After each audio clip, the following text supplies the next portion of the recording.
All right, you guys. So we've been talking about how do we solve quadratic equations, and we've learned two different methods depending on what we're given. So if we're given just the x squared term and a number, this is going to have like a 3 or whatever in front of it. But if we're given just an x squared and a number, no just x term, we can take the square root of both sides, right? Okay, so we learned that method. The other thing we learned is if we have all three parts, we can try to factor it, right? So we can factor it like this, set it equal to 0, and then go from there. But I kind of alluded to yesterday, there are some things that we can't factor. Sorry, I'm saying yesterday, whenever you're doing your next objective. So like if I gave you the equation x squared plus 9x minus 2 equals 0. Well, there's no way to factor that, right? There's no two numbers that are going to multiply to negative 2 and subtract to 9. This cannot be factored. And also, sometimes it's just hard to factor. So I could give you this equation. So let's say I give you 6x squared, minus 29x plus 28 equals 0. Well, I'm going to tell you, this can be factored, but it's going to be a pain in the butt. Thinking about that trial and error, all the different combinations of 6 I can use, all the different combinations of 28 to use. So here's the deal. If an equation cannot be factored, or it's just a pain to factor, we have a third method that's called the quadratic formula. So I'm going to write this up here, what the quadratic formula looks like. And we're going to use that example that I just showed you of 6x squared minus 29x plus 28 equals 0. So this can be factored, but it's going to be a pain to deal with. So we have another method that we can use if we can't factor or we just don't want to mess with it. And that's called your quadratic formula.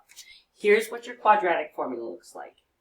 So it says your x values equal a negative b plus or minus, meaning the two answers, right? One's a positive, one's a negative, of the square root of your b squared minus 4 times your a value times your c value all over 2 times your a value. Okay, so I know this looks crazy, but it's super easy to use once you get the hang of it. This method will always work for any equation, whether it can be factored, whether you can take the square roots. Just sometimes it takes a little bit more time. Okay, so here's the deal. Write this down. I also have included it in our classwork tab, so you always have access to it. But if you're using the quadratic formula, you're going to want to write this down. All right, so here's the idea. You see all these A's, B's, and C's. Where does that come from? Remember, our standard form is y equals ax plus b squared, or b, minus c. So this is your a, b, and c. So for this problem, my a is going to be this 6. My b is going to be this, whatever's with my x term. Remember, it's not just 29, it is a negative 29. Take your signs. And then my c is this back number that's just a number, which is 28. Okay, so a, b, c. Now all I'm going to do is plug these things in. So I'm going to put parentheses around all my letters, because all I'm going to do is plug these in. So first it says negative, that's always there. Put your b number in. My b is this negative 29. All right, keep the plus or minus, keep the square root sign. Next I see my b. Again, my b is negative 29. Okay, minus 4, and then times my a number. And my a is 6. And then times my c number, my c is 28. And then that's still over 2, hanging out, times my a value. And again, my a is this 6.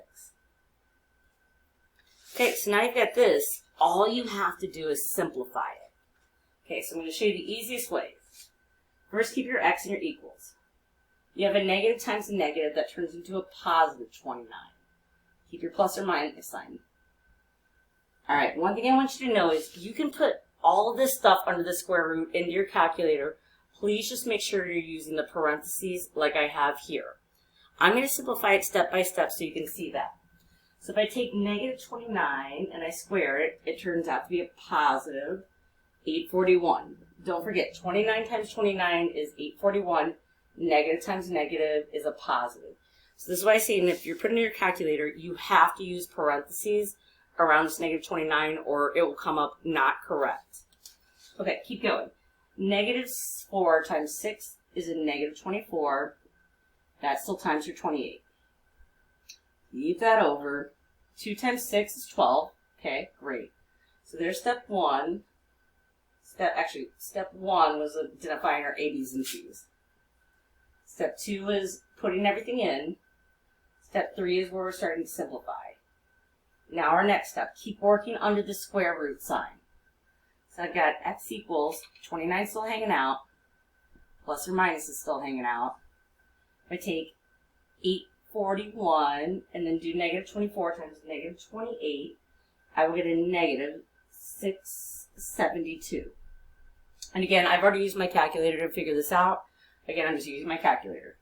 So keep that over 12. Okay, keep working under the square root sign. So that was step 4. This is step 5. So I'm still going to get x equals 29 plus or minus. I'm going to take 841 minus this 672 and get 169. I'm still going to keep that over 12. Okay, make sure you have this because I'm going to have to erase to give me more room. So make sure you have this. I'm going to move our last step up to the top so we can see where we left off, but make sure you have this. Okay, so we're going to keep simplifying. I'm going to bring this x equals 29 plus or minus the square root of 169 over 12 up. Okay, so now keep simplifying. You're always working under the root first. So you're going to ask yourself, is this a perfect square? And you're like, yeah, it is. 29 is hanging out, plus or minus is hanging out. Square root of 169 is just 13. And you keep it over 12. Okay. I think we're on step 6, right? I think this was step 5 and this was step 6. Okay, here's the deal. Once we get rid of the square root sign, this is where the sign of plus and minus comes in. This is our two answers. We're going to break it into two parts. One is going to be x equals 29 plus 13 over 12.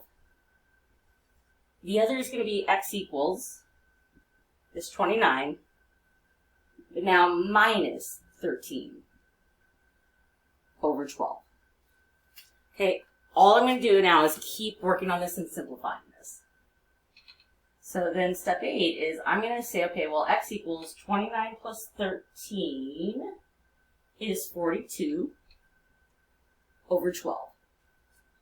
Okay, I'm going to keep working on this one. So as I keep going, I'm going to say, hey, can I reduce this? And I'm going to say, yep, I can reduce by 6 for both of these. So I'm going to say, cool. X is going to be 7 over 2. That can't reduce anymore.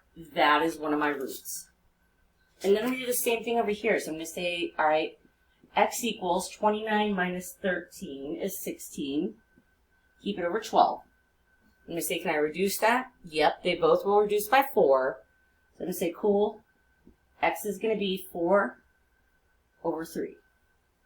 And that is my other root. So the nice thing about quadratic formula is, like, once you get here, you're done. You're not, like, still solving or anything like that. It does take a little bit more time. But for those things, like, if I think about if I tried to factor this, I probably would have spent a lot more time. And really where I spent the most time is trying to get this number. Again, you can put that all into your calculator once you get it set up. Just please make sure you're using those parentheses. Okay, I hope this helped. If not, join my office hours. Bye, guys.